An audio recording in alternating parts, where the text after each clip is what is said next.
All right, it is the playoffs against the Seahawks, 49ers, Seattle in the wild card round. That means turtleneck and blazer show. It's a big deal. We've made it all the way here. We've covered the team for 17 games, and now game number 18 is do or die. Finally, the 49ers hit a must-win game. Last season, they hit the must-win games a little bit sooner, right? In retrospect, they absolutely needed to beat Houston when Trey Lance was starting, and then the week after that, they obviously needed to beat the Rams in week 18, and then they had to beat the Dallas Cowboys, and then they had to beat the Green Bay Packers. And they did all of that. They won all four of those games, four straight elimination games, but they finally lost the conference championship to the Rams. That was a must win. The 49ers lost because they lost the must win. The season was over. The 49ers definitely took the hard path last year. And I think they ultimately died of exhaustion in that season because they were playing must win after must win after must win. They were beaten up health wise. And then, after all this travel, because all of these games were on the road, especially the last three, the Houston game was at home, but the last three they had to fly to Green Bay in an ice storm. 49ers ran out of gas against the Rams in the NFC Championship game. This season, I think they're much better set up to succeed. They didn't get the bye. Philadelphia has that, so Philadelphia will be able to rest, lick its wounds this weekend. But the 49ers did earn the number 2 seed, which means a home game in the wild card round and then another home game in the divisional round should they beat the Seahawks. And that's the question that we are going to answer today. So will the 49ers beat the Seahawks? You all know how this works. Depending on the seriousness of the game, that's what reflects the tire. And we will go through 5 keys. And today I actually have a bonus key, a 6th key to go through so that way we cover and blanket the needs to victory for the 49ers as thoroughly as possible. Then after I go through the keys, I answer the question that is up on the screen. This always coincides with my weekly article, my predictions article. The prediction on the video is not going to come out until tomorrow. That is Friday. If it were a Sunday game, then it would be on Saturday.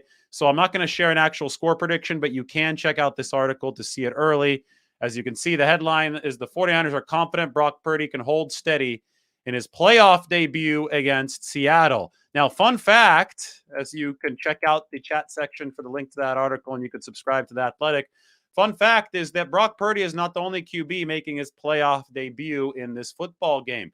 Geno Smith is much older than Brock Purdy, but Geno Smith has also never played in the playoffs. So both QBs, one in his 30s, one in his very low 20s in Brock Purdy, making their first career playoff action. That's going to be a test for both guys. I know that people say that it's probably more of a test for Purdy because he's younger, but I don't see why exactly outside of that. Purdy's got a better surrounding roster. The 49ers have already beaten Seattle twice. Purdy was the quarterback for the most recent win up in the Pacific Northwest. And I think that Geno Smith has a whole lot more to prove, especially with how the Seahawks offense has been struggling down the stretch of this season. Remember, Geno Smith was top 5, top 6 efficiency for about the first half of the year. He finished at number 14 in EPA per dropback, and that's because he did not have a good finish. I think he completed over 60% of his passes only once over the last 5 games of the regular season, and that was against the 49ers, and it wasn't a good outing for Geno Smith. The only reason that he was able to complete 60% of his passes, I think it might have been 65 or 66, but the only reason was because he was throwing short screen passes the whole game, trying to avoid the 49ers pass rush. It was not an efficient performance at all for Geno Smith. So the 2 first-time playoff quarterbacks are going to go at it, but there's a whole lot more to this matchup, which is what we're going to go through in the keys to the game. All right, key 1. 49ers need to block Uchenna Nwosu and Darrell Taylor. Seattle's defense isn't great. Case in point, the DVOA profile of the Seattle Seahawks. Blue is good, red is bad. Defense is in this middle section right here. Red across the board. The run defense is especially bad. I'll get to that in key number 2. The pass defense has been okay, mediocre, number 17. Overall, defensively, the Seahawks are number 21. They do have a pair of guys coming off the edge who can rack up some sacks and get after the quarterback. One of them is the Seattle team sack leader, Uchenna Nwosu, out of USC. Another one is Darrell Taylor, who has come on strong here over the past few games of the regular season. So this is going to be incumbent on Trent Williams and Mike McGlinchey and Brock Purdy and whoever else the 49ers use as auxiliary blockers in case of some creative Seattle blitzes to make sure that neither of these two guys disrupts the game. You remember that last week, the 49ers were big favorites over Arizona. And I said that the one thing that could derail the 49ers a little bit, but I never expected the game to be close, was J.J. Watt playing in his final career game, coming off the edge. J.J. Watt did derail that game a little bit. 2 sacks for him in his finale. Brock Purdy sacked way behind the line of scrimmage a couple times in that game. Against a better opponent, those types of plays could have hurt the 49ers. Against Arizona, it wasn't going to hurt them. The 49ers were able to bounce back from it easily. But this is the playoffs, and it's really important that Purdy diagnoses blitzes coming off the edge, knows where Nwosu and Taylor all are at all times, and it's important for the offensive line in front of him to give him a fighting chance and protection, because a couple detonating plays, especially if they result in takeaways for Seattle, they can neutralize what's a pretty big advantage for the 49ers on paper really, really quick. So one more time, looking at this DVOA profile for the Seahawks, this is a team that plays better offense than defense, but that defense has a couple guys that can rush the passer that the 49ers absolutely must account for. All right, key number 2. The chart that I just put up there showed that this Seattle defense is not good against the run. Number 25 DVOA against the run. And their best linebacker, Jordyn Brooks, has an ACL. He's on injured reserve. He's done for the season. So the 49ers need to run right at Seattle, and they need to execute their balanced offense, which is a mix between run and pass. And they need to figure out a way to make sure that Seattle continues to play like the number 21 overall DVOA defense and the number 25 run defense. It's as simple as that. And the 49ers are as healthy as they have been all season long, even healthier than week 1, because you have a guy like Jimmy Ward back. Obviously, no Emmanuel Mosley on the defensive side of the ball, but across the entire other 2 formations, offense and special teams, the 49ers are locked, loaded, and ready to go. The 2 players who missed practice this week on the 53-man roster are the 2 that were essentially expected to miss some practice this week, Jimmy Garoppolo and Ambry Thomas with the ankle injury. Anyway, the 49ers, with their full arsenal, which includes Christian McCaffrey, Elijah Mitchell, Kyle Juszczyk, Ty Davis-Price, I mean, we can go on and on down the list. They should be able to run against the Seattle defense that, as you can see right here, is not good. Seattle's defense isn't good, and there's a reason the 49ers have already beaten this team twice and made the Seahawks look bad 2 times. Key 3, smart football from Brock Purdy. And that means avoid the safety, Quandre Diggs. Diggs had what looked to be a sure interception of Purdy in Seattle that could have brought Seattle closer in that game. He dropped it, though. But Diggs intercepted Jimmy Garoppolo last year. He's obviously been close to intercepting Brock Purdy this year. Seems to be a decent ball hawk on the back end for the Seattle Seahawks. Brock Purdy absolutely must take him into account when he is operating in this football game. You also have to take Tariq Woolen into account, who's going to be working primarily against Brandon Ayuk. Rookie Seahawks cornerback's been really good this year. Guess who else has been really good? Brandon Ayuk, 1,000+ receiving yards. That's going to be a hell of a matchup. The thing is that Purdy doesn't have to force the football to one high-profile matchup. He just has to play point guard in this game. And playing point guard in this game, well, that's where smart football comes from. But it also is reliant on the weapons that the 49ers have, skill position weapons being deployed out of the backfield. Obviously, you have Christian McCaffrey. I talked about Brandon Ayuk. Deebo Samuel ramped up in the Week 18 game against the Arizona Cardinals. George Kittle, Ray McLeod, Jawan Jennings, Danny Gray. The 49ers have weapons. Brock Purdy needs to play point guard and get his weapons the football. Key number 4, we're going to move over to the defensive side of the ball.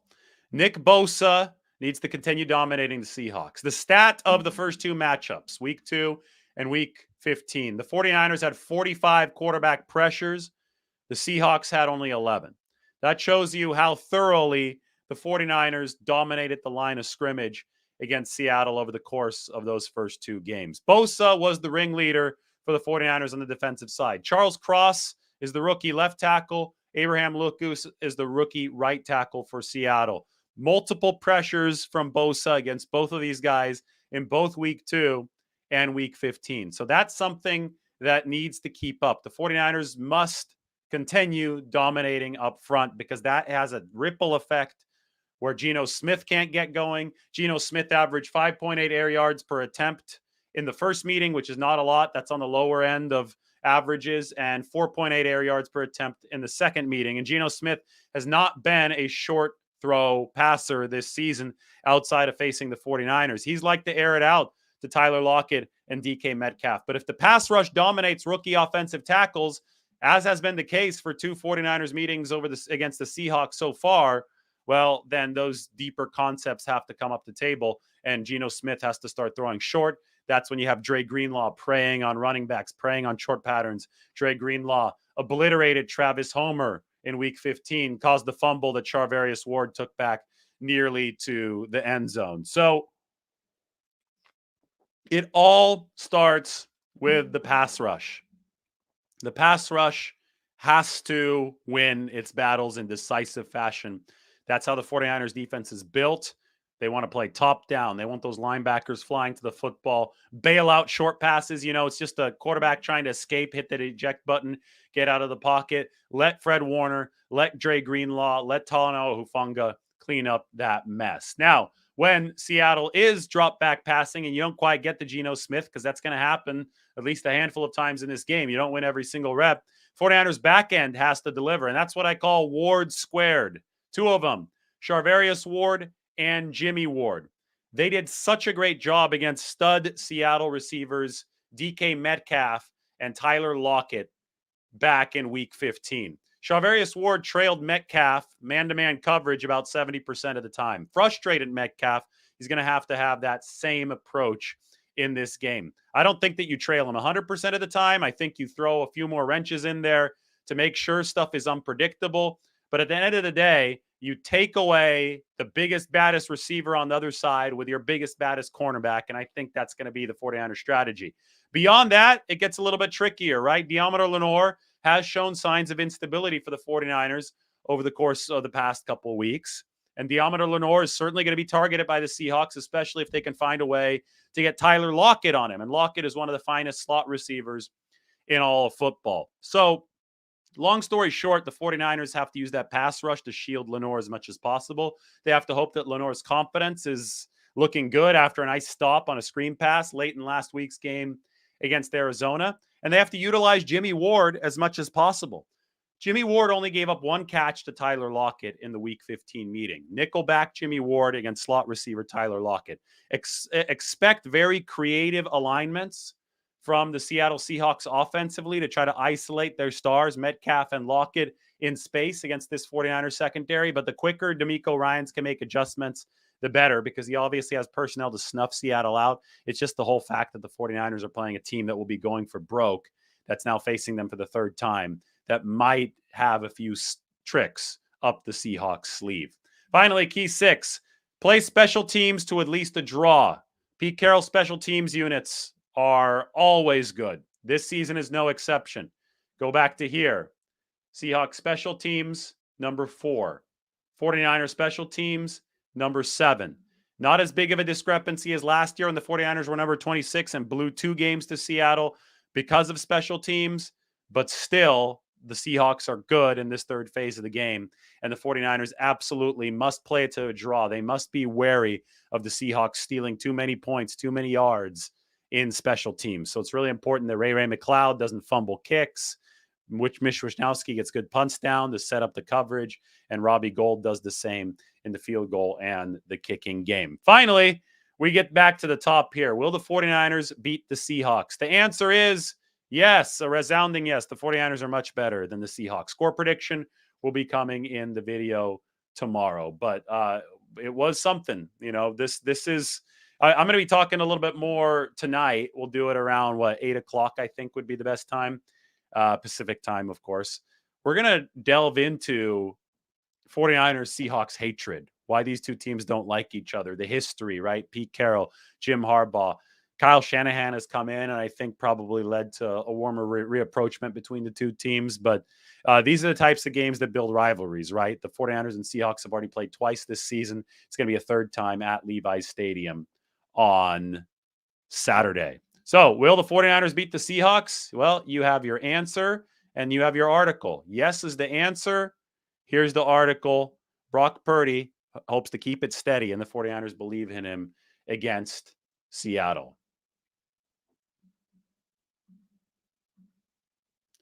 Last matchup between the Seahawks and the 49ers, the last two, week 2's at the top, week 15's at the bottom. As you can see, Geno Smith's efficiency has been in the negatives each time. The 49ers have held him consistent there.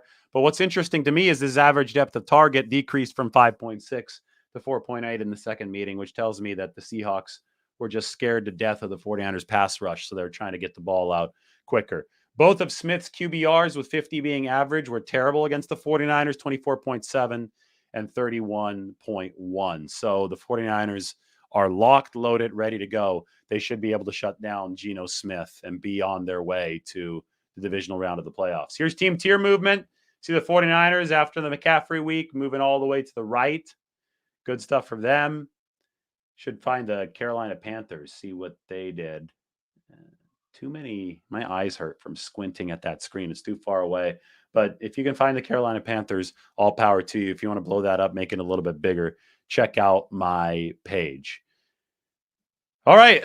Good stuff, guys.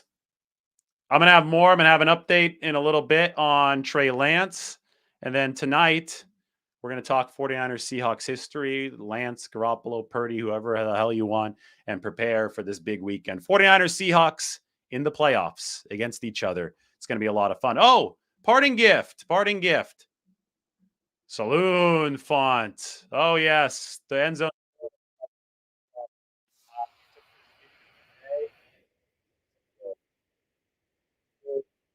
Red until the playoffs, you have to remember, and they needed a little respite from the rain to paint it as well as they painted it, and Thursday marked that respite from the rain. Here in just a second, I'm going to zoom in on the NFC Championship logo. First, you have to see midfield and others 49ers end zone. And that is the NFC, not the, it's the NFC wild card logo, not the championship. The NFC wild card logo being emblazoned on the field. All right, everybody. Thanks for watching. Hope you enjoyed this one. Primetime show coming a little bit later. Everybody have a great Thursday night. Practice week is over for the 49ers. The final stretch ahead of their playoff matchup against the Seahawks is here. Take care now.